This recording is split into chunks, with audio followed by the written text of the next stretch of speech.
Hi there, year 5 and 6, it's me, Mr. A, back with story time, and we're going to carry on and finish off chapter 8 of The Dark is Rising, Over Sea, Under Stone by Susan Cooper. Okay, so, out for their night expedition, they've just heard a strange noise from up by the standing stones. Ooh! Oh, Jane said in relief, only an owl. Horrible, I couldn't think what it was. Great Uncle Merry still said nothing. They began to climb again, then all at once they hesitated, as if by some unspoken agreement. A dark curtain seemed to have come down all around them. "What is it?" "A cloud's come over the moon. Look, it's only a little one." Like a puff of smoke, the cloud drifted away from the face of the moon as suddenly as it had come, and the land and the sea were silver again. "You said there wouldn't be any cloud." "Well, there isn't much, only a few little ones." "The wind has changed," Great Uncle Merry said. His voice, out of his long silence, sounded very deep. "It comes from the southwest, Cornwall's wind. It brings clouds sometimes, and sometimes other things." He went on up the hillside, and they did not like to ask him what he meant. As they climbed after him, more clouds came up, ragged and silver-edged in the moonlight, scudding swiftly across the sky as if another wind were up there, stronger and more purposeful than the gentle breeze blowing down into their faces over the slope. And then, looming over the dark brow of the headland, they saw the outline of the standing stones. Magnified by the darkness, they towered mysteriously against the silver-washed sky, and vanished unnervingly into shadow whenever a cloud rushed over the face of the moon. In the daylight, the stones had seemed tall, but now they were immense, dominating the headland, and all the dim moonlit valleys that stretched inland from the lights of the village twinkling faintly below. Jane clutched at Simon's arm, suddenly overawed. "I'm sure they don't want us here," she said unhappily. "Who don't?" Simon demanded, bravado making his voice louder than he intended. "Shh, don't make such a noise." "Oh, grow up," Simon said roughly. He did not feel happy in the dark emptiness of the night, but he was determined not to think about it. Then he felt a coldness at the pit of his stomach, as his great-uncle's deep voice came back to them in a way that seemed to confirm all that Jane felt. "They don't mind," Great-uncle Merry said softly. "If anything, we're welcome here." Simon shook himself slightly, pretending not to have heard. He looked round at the stones, surrounding them now, rearing up against the sky. This was the one. He crossed to the stone they had found the day before. "I remember this funny sort of hole in the side." Jane joined him, calmed by his matter-of-fact tone. Yes, that's it. When we looked across from here, we were absolutely in line with the sun, and that rock we started from, over on the other headland. Funny you can't see it now. I'd have thought the moon would shine on it like the sun did." "The moon's in another direction, out over the sea," Simon said. "Look at the shadow." "Come on, that's where we've got to follow." "Oh, bother," Jane said as another dark cloud crossed the moon and they were left in the dark again. "The clouds are getting much thicker. I wish they'd go away. There seems to be much more wind up here too." She clutched her duffel coat round her and tucked her scarf in more tightly. "Don't be long," Great Uncle Merry said suddenly out of the darkness. He was standing against another of the stones, swallowed up in its outline so that they could not even make out his shape. Jane felt a shiver of alarm return. Why, is anything wrong?" "No, nothing. Look, here's the moon again." The night became silver once more. Looking up, it was as if they saw the moon sailing through the clouds instead of the other way round, racing smoothly across the sky, passing puffs and wisps of cloud on either side, and yet never moving from its place. Simon said in flat, dull disappointment, "It doesn't point at anything." He stared at the ground beside the towering stone. Dark on the silvered gloom of the grass lay the shadow cast by the high, bright moon, and it pointed like a blunt finger away from Comare Head toward the long, dark inland horizon of the Cornish moors. "Perhaps it points to some landmark we haven't noticed," Jane said doubtfully, gazing in vain over the shadow-masked hills. "More likely the Cornishmen used a landmark that's fallen down or been destroyed or just crumbled away. There's always been that risk, and it would mean we could never get any further than this." "But he wouldn't have done that. I know he wouldn't." Jane looked wildly round her into the night, into the wind gusting over the bleak headland, and then suddenly she stood still and stared. From her place beside the great stone that was their only sure mark, she had turned her head to the moon that raced motionless high on top of Kamari Head over the sea, and she saw, as if for the first time, the pathway of light that it laid down. Straight as an arrow the long white road of the moon's reflection stretched towards them across the surface of the sea, like a path from the past and a path to the future. At its edges it danced and glimmered as the waves rose beneath the wind, and where it ended, at the tip of Kamari Head, a clear dark silhouette stood against the shining sea-carried light. She said to Simon huskily, "Look." He turned to see, and she knew that in a moment he was as certain as she that this was what they were supposed to find. "It's those rocks on the end of the headland," she said. "Outlined there, it must be. And we weren't supposed to use the shadow as a pointer this time. We had to stand here by this stone and let the moonlight itself show us the next clue."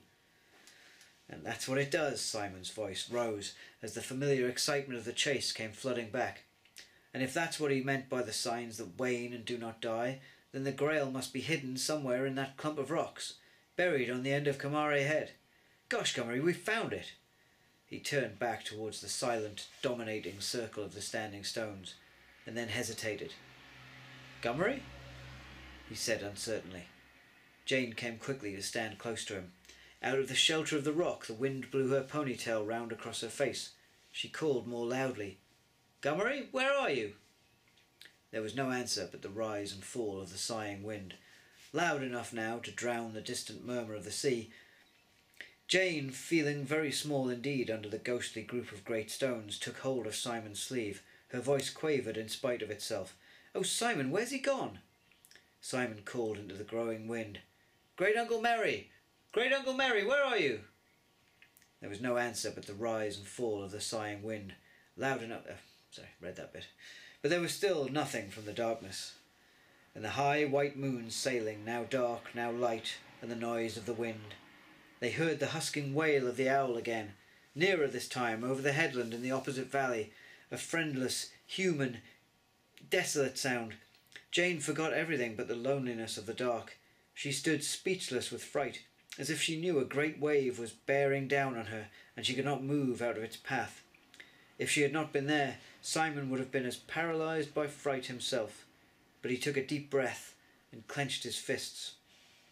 "He was over here before," he said, swallowing. "Come on." He moved in the direction of the other standing stones, barely visible now in the blackness. "Oh no!" Jane's voice rose hysterically, and she clutched at his sleeve. "Don't go near them." "Don't be stupid, Jane," Simon said coolly, sounding much braver than he felt. Another owl hooted unexpectedly on their other side, toward the end of the headland. "Oh," Jane said miserably, "I want to go home." "Come on," Simon said again. "He must be over here. I expect he can't hear us. The wind's getting up like anything." He took Jane's hand, and unwillingly she moved with him towards the dark looming shapes of the standing stones. The moon dimmed and disappeared into the depths of a bigger cloud, so that only a dim luminous glow from the stars gave shape to anything at all. They went gingerly through the darkness, feeling that at any moment they might collide with something unseen. Panic suppressed only by the desperate hope of finding their great uncle suddenly by their side. He seemed a very strong and necessary refuge now that he was not there. They were right among the standing stones now, and they could feel rather than see the black rock pillars rearing up around them.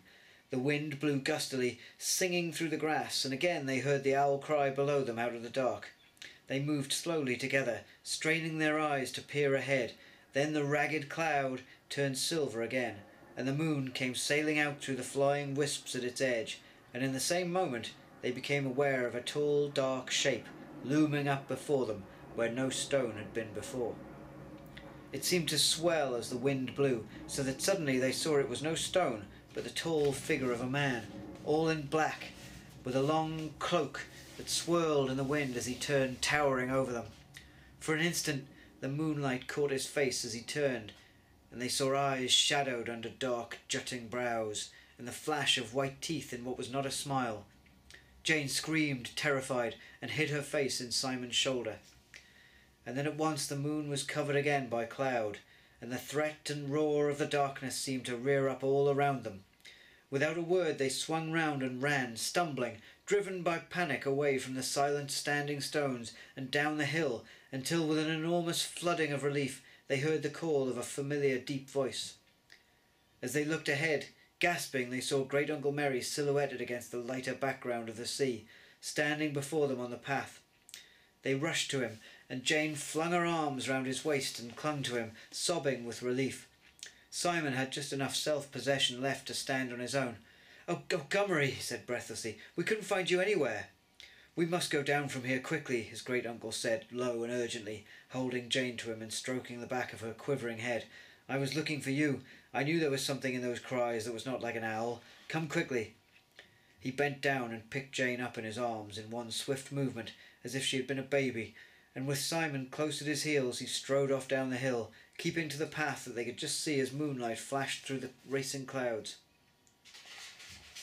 Simon said, panting as he trotted along, "There was a man up there. We saw him all of a sudden, out of the dark. He was all muffled up in a big coat like a cloak, all in black. It was horrible." "I went to find them," Great Uncle Merry said. "He must have got past me. Then there were others. I shouldn't have left you alone." Jane, shaken in his arms as he loped down the hill, opened her eyes and looked back over his shoulder at the top of the headland, where the dark fingers of the standing stones still pointed up into the sky, and in the moment before they disappeared over the horizon she saw there were twice as many shapes as there had been before, with other black figures standing among the stones. "Gummery, they're coming after us." "They dare not follow while I am here," Great Uncle Merry said calmly, and he went down the slope at the same long, easy stride. Jane swallowed. "I think I'm all right now," she said in a small voice. "Could you put me down?" Hardly pausing, Great Uncle Merry set her on her feet again, and like Simon she half ran beside him to keep up.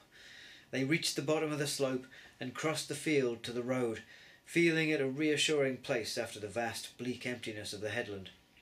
The wind no longer whined round their ears down here, and they heard again the friendly soft murmur of the sea.